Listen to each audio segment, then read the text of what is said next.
Hey everyone, this is another great nutrition video brought to you by Optimal You, Amway's premier wellness program. I'm Sarah Vanierden, one of the registered dietitians with Optimal You.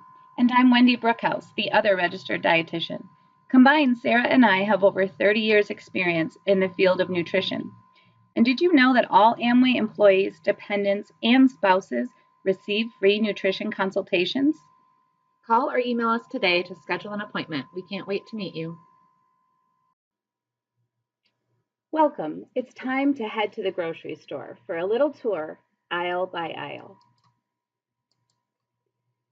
So which way do you go? Shop the perimeter, right? I hear that a lot, and it is a great call. The majority of fresh, unprocessed foods are located along the outside aisles, but there are many health benefits hidden elsewhere as well. A diet rich in fruits and vegetables can help reduce the risk of leading causes of illness and death, including heart disease, type 2 diabetes, some cancers, and obesity.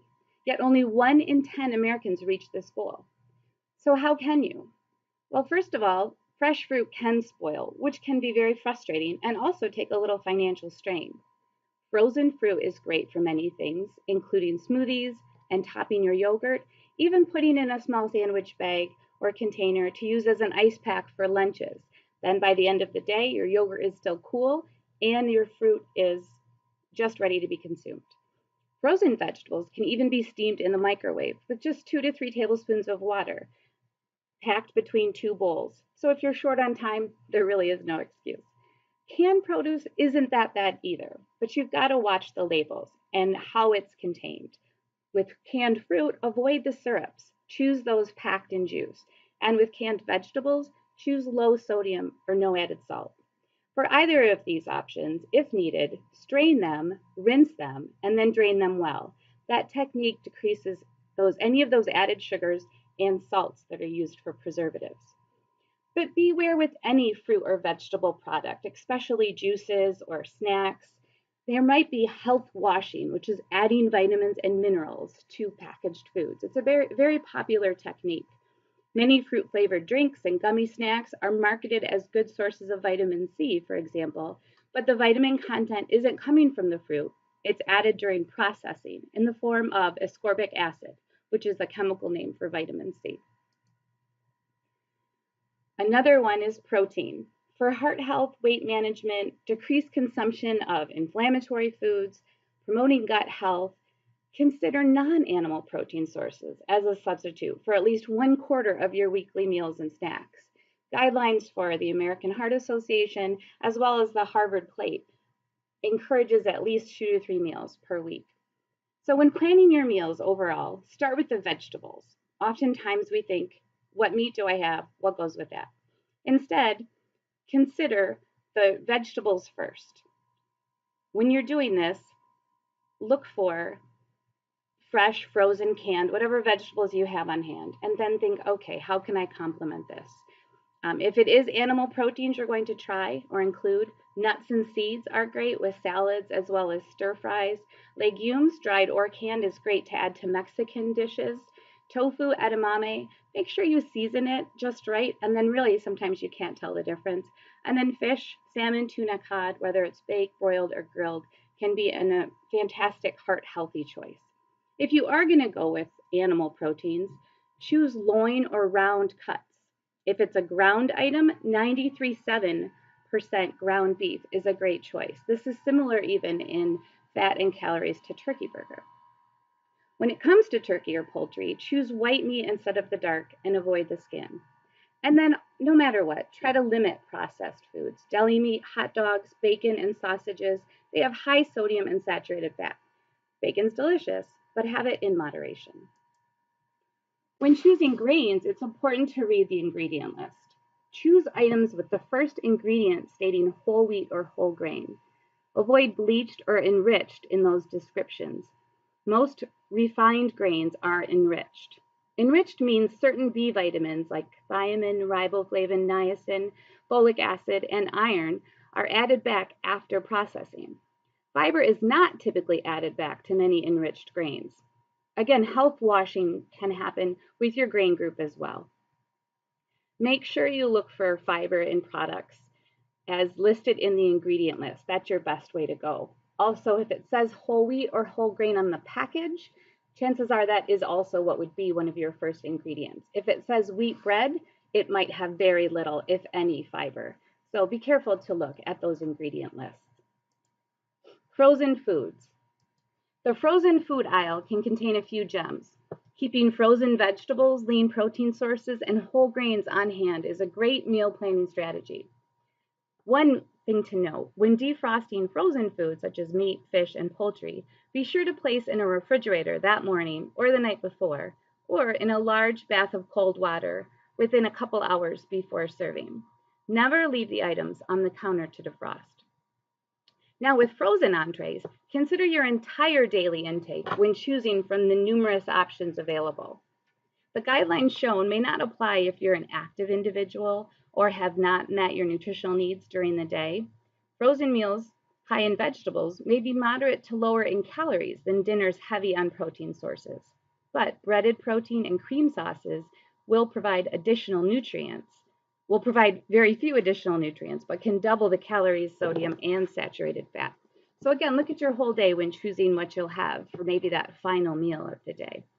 A quick technique to add additional nutrient density without excessive calories is adding vegetables with frozen meals.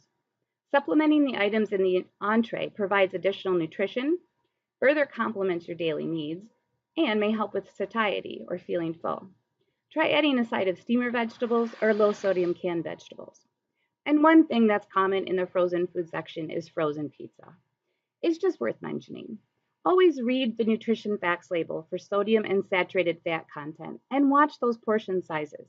One pizza may be listed as 4 servings, so the saturated fat in your specific portion may add up fast. Whether fresh or frozen pizza, always try to add vegetables, maybe fresh chopped vegetables or a salad to complete the meal. Now, do we need milk? With all of our recommended food groups, only 1 to 2 servings of dairy is recommended per day. The food group is the one with the smallest amount of servings, but still packs a great health benefit. So yogurt is one common way to get your dairy serving. When it comes to calcium needs, which is dairy's main benefit, your best bet is fat-free plain yogurt. If you read the labels, fat-free plain yogurt may have more sugar than regular yogurt, but that is due to the increased volume of the yogurt, which therefore corresponds to increased lactose, and that is the natural sugar that's found in yogurt. This is not an added sugar. After the fat is removed, it leaves more space for additional lactose that would naturally occur. If you don't like plain yogurt, adding fresh fruit is another way to get that flavor. With some of these fruit on the bottom examples that you see, 24 grams of sugar, that's due to the fruit on the bottom that if you look closely, it almost resembles jelly. It typically has a lot of sugar. It's not just fresh fruit. So keep that in mind. Plain Greek yogurt can be a great protein source, whether you have it plain or with fruits and seeds or whole grains added. And it's a great snack, a good substitution for dips and creams as well. You can make your own veggie dip or even use it as a sour cream substitute. But just to know, Greek yogurt does have less calcium than that regular yogurt would have. Now, when it comes to milk, cow versus plant-based is often a question. First, for cow's milk, consider percent fat. While higher fat versions such as whole or 2% milk haven't been specifically linked to heart disease, the higher calorie and saturated fat content should be considered when addressing your total daily intake. The protein, carbohydrate, and calcium content and additional vitamins and minerals is identical whether the item is whole, 2%, 1%, or skim milk.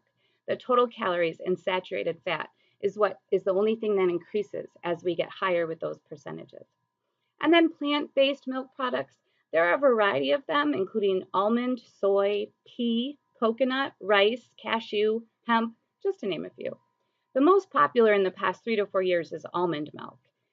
It is much lower in protein than cow's milk, so beware. It only provides about 1 gram of protein per serving compared with 8 grams in cow's milk. However, almond milks are fortified with additional vitamins and minerals.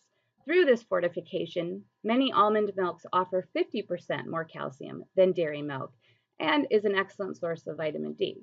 So while that is health washing, it still is added calcium that your body can benefit from.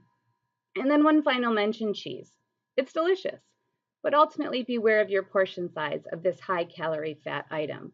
Ultimately, one serving is about the size of 3 dice that you might use for a playing game or a card game. So be wary of your serving of cheese. So next time you plot your grocery course, be smart, be aware of your health goals, and be discerning about nutrition claims and health messages. When in doubt, if it has a label with many confusing ingredients, put it back on that shelf and move along. Focus on variety, nutrition, and taste. Thanks for watching. If you have any additional questions about what you heard or any other nutrition topic, don't hesitate to reach out to us. Have a great day.